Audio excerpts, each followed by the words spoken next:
दोस्तों, अगर आप टीवी पर न्यूज़ देखते हो तो आपने मेहुल चौकसी के बारे में तो ज़रूर सुना होगा, लेकिन क्या आपको पता है कि मेहुल चौकसी ने ऐसा कौन सा बैंक का घोटाला किया जिसकी वजह से आज वो इतने बड़े चर्चे में हैं। दोस्तों, आज के इस वीडियो में मैं आपको मेहुल चौकसी और नीरव मोदी के बारे में हर एक बात बताऊंगा जो कि आपने इससे पहले ना ही सुनी होगी और ना ही देखी होगी। तो बने रहिए इस वीडियो के एंड तक। तो दोस्तों, इसकी शुरुआत होती है 5 मई 1960 में गुजरात के व्यापारी चीनूभाई चौकसी के घर मेहुल चौकसी का जन्म हुआ था, जहां मुंबई के पालमपुर में स्थित जेडी कॉलेज से मेहुल चौकसी ने पढ़ाई की और अपनी पढ़ाई को बीच में छोड़कर उन्होंने अपने पिता के बिजनेस को धीरे धीरे सीखना शुरू किया। चौकसी ने अपने पिता के साथ कारोबार में हाथ बटाना शुरू किया। उन्होंने 1960 में इस काम को शुरू किया था। बता दें कि मेहुल चौकसी के पिता हीरे जवाहरात के व्यापारी थे। कार्टेज इंडिया में छपी एक रिपोर्ट के मुताबिक मेहुल चौकसी कम उम्र में ही हीरे की चमक को परख लिया करते थे। उन्हें पता चल चुका था कि सूरत के बाजार में बैठकर हीरे घिस घिस कर बेचने से कुछ नहीं होगा। मेहुल चौकसी ने 1986 में 26 साल की उम्र में गीतांजलि जेम्स नाम से अपना ब्रांड शुरू किया। हालांकि साइड बाय साइड उन्होंने अपने हीरे के काम को भी जारी रखा।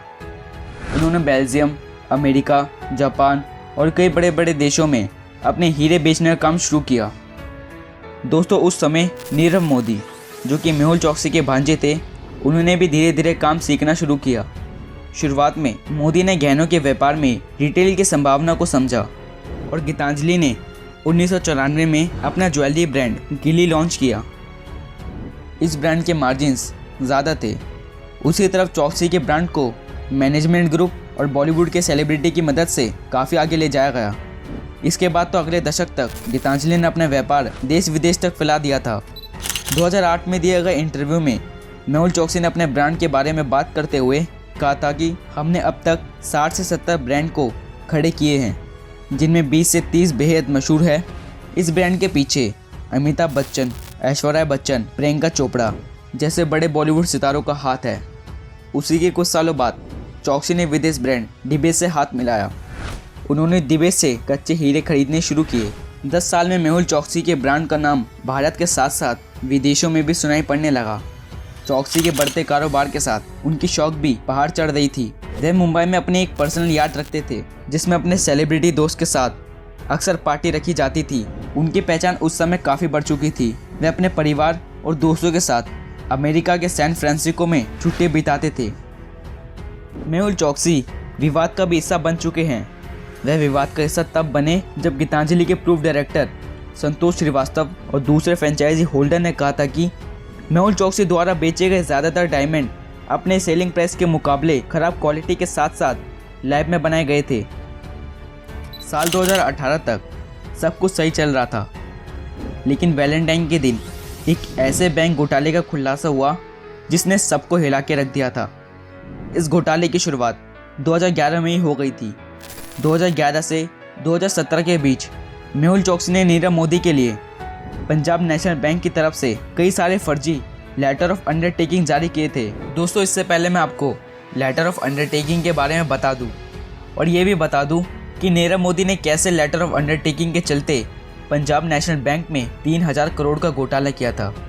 तो दोस्तों, नीरव मोदी जो कि हीरे के बहुत बड़े व्यापारी है, तो जब वे अपने हीरे को कहीं बाहर देश में इंपोर्ट या एक्सपोर्ट करते थे तो नीरव मोदी को उस एक्सपोर्टर को डायमंड के बदले पैसे देने होते थे। लेकिन बात यह आती है कि नीरव मोदी इस एक्सपोर्टर को डायरेक्ट हैंड टू हैंड पैसे नहीं देते थे। वे एक प्रोसेस को यूज़ करते थे जिसका नाम था लेटर ऑफ अंडरटेकिंग। जैसे कि ये नीरव मोदी है और ये एक्सपोर्टर है, तो ये एक्सपोर्टर नीरव मोदी को डायमंड देगा और नीरव मोदी इस डायमंड के बदले उसे पैसे की पेमेंट करेगा। तो इस पैसे की पेमेंट करने के लिए नीरव मोदी अपने बैंक यानी पंजाब नेशनल बैंक को बोलता है कि आप मेरे एक्सपोर्टर को पेमेंट कीजिए। तो अब पंजाब नेशनल बैंक सबसे पहले ये देखेगा कि वह एक्सपोर्टर किस देश का है। जैसे कि हम एग्जांपल मान लेते हैं कि एक्सपोर्टर सिंगापुर का है, तो फिर ये बैंक ये देखेगा कि कौन से इंडियन बैंक के ब्रांच सिंगापुर में हैं। फॉर एग्जांपल हम मान लेते हैं कि इलाहाबाद बैंक के ब्रांच सिंगापुर में है, तो फिर Punjab national bank Allahabad bank को लेटर ऑफ अंडरटेकिंग जारी करेगा कि आप इस एक्सपोर्टर को पैसे की पेमेंट करें। और इसकी गारंटी हमारी होगी, तो फिर इलाहाबाद बैंक इस एक्सपोर्टर को पेमेंट करेगा। अब इसमें पंजाब नेशनल बैंक नीरव मोदी से फीस चार्ज करेगा कि हमने तुम्हें लेटर ऑफ अंडरटेकिंग इशू किया था। लेकिन दोस्तों अब बात ये आती है कि यहाँ पर स्कैम हुआ क्या। दोस्तों यहाँ पर स्कैम ये हुआ है कि जितने भी लेटर ऑफ अंडरटेकिंग इशू किए जा रहे थे वे सारे पंजाब नेशनल बैंक के खाते में कभी शो ही नहीं हुए। मतलब इस बैंक से कोई ना कोई ऐसा मैनेजर या कोई ऐसा बंदा है जो कि नीरव मोदी से मिला हुआ है।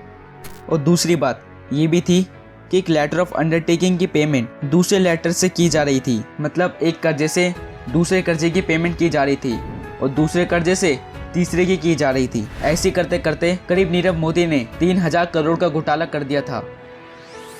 जैसे नीरव मोदी को ये पता चला कि उनका घोटाला पकड़ा गया, वैसे नीरव मोदी और उनका पूरा परिवार भारत छोड़ चुका था।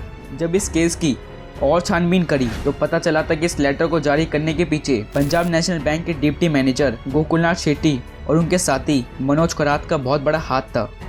केस दर्ज होने के अगले ही दिन यानी 15 फरवरी 2018 को सीबीआई ने पूरे देश भर में कई छापेमारी की। सीबीआई ने मुंबई के हाजी अली दरगाह के पास नीरव मोदी के घर को भी सील कर दिया था। मेहुल चौकसी और नीरव मोदी के करीब 9 जगहों पर छापेमारी की, जिनमें 4 मुंबई, 2 सूरत और दिल्ली के घर मौजूद है। भारतीय सुरक्षा एजेंसी ने उसे लगातार वापस लाने की कोशिश की, लेकिन मेहुल चौकसी हमेशा बहाने बनाते रहा और कहता अगर वह भारत आया तो उसे भारत की जनता मार देगी। और वह ये भी कहता कि वह बीमार है और इलाज कराने यहाँ पर आया है। लेकिन दोस्तों हाल ही में 23 मई 2021 को मेहुल चौकसी अपनी गर्लफ्रेंड से मिलने एक छोटे कैरिबियन देश डोमिनिका से एक बोट के जरिए पहुंचा था। इस देश में मेहुल चौकसी को गिरफ्तार कर लिया गया। दोस्तों उम्मीद करता हूँ कि आपको मेहुल चौकसी और नीरव मोदी के बैंक घोटाले के बारे में कुछ पता चला होगा। तो अगर आपको ये वीडियो पसंद आए तो इस वीडियो को ज़्यादा से ज़्यादा शेयर करें। और अगर आपने हमारे चैनल हिंदी बाय पी को सब्सक्राइब नहीं किया तो ज़रूर सब्सक्राइब करें। तो दोस्तों मिलते हैं नेक्स्ट वीडियो में। जब तक के लिए जय हिंद, जय भारत।